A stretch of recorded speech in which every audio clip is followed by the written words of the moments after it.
Como siempre digo, difícil, complicado. Son un equipo que tiene bastante más fondo de armario que nosotros y me imagino que, bueno, que darán refresco a gente que viene jugando en Liga, pero tiene una plantilla amplia con un buen potencial y cualquiera que juegue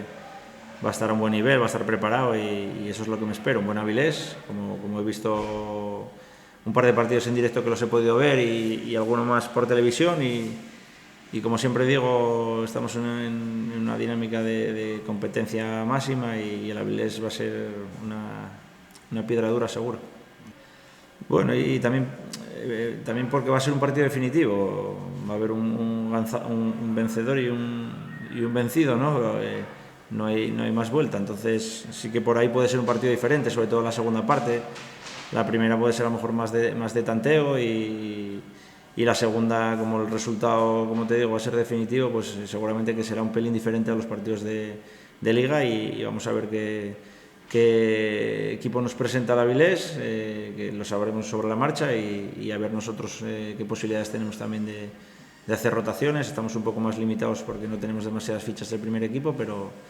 intentaremos dar algún desahogo también. Sí, seguro, porque bueno, nos conocemos, todos somos competitivos, queremos ganar y parece que si somos vecinos la competencia siempre es mayor, entonces seguro que va a ser un partido competido, de mucha rivalidad y con los dos equipos con muchas ganas de hacer las cosas bien, de seguir en buena línea. Ellos están en buen momento también en Liga y será muy competido y bueno, esperemos que vaya todo bien, que sobre todo que no haya percances, que no haya lesiones y que evidentemente que caiga de nuestra parte. Bueno, pues estamos intentando sobre todo recuperar y activar la previa del Avilés y por ahí irá la semana de cara al domingo también, porque como te digo no tenemos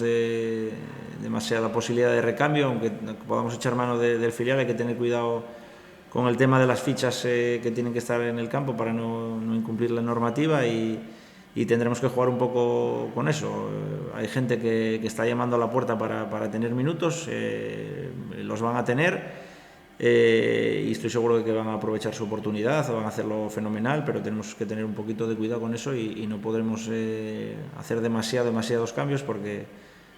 podemos incumplir la normativa y bueno, estaríamos cometiendo un error, claro, evidentemente. Entonces intentaremos sacar un equipo competitivo y tenemos en cuenta este tema que puede ser dificultoso para nosotros, pero bueno, estamos en ello. Vamos a ver si podemos sacar un equipo competitivo y que los chavales que tienen menos oportunidades en Liga demuestren lo que están haciendo cada día, que es un trabajo enorme.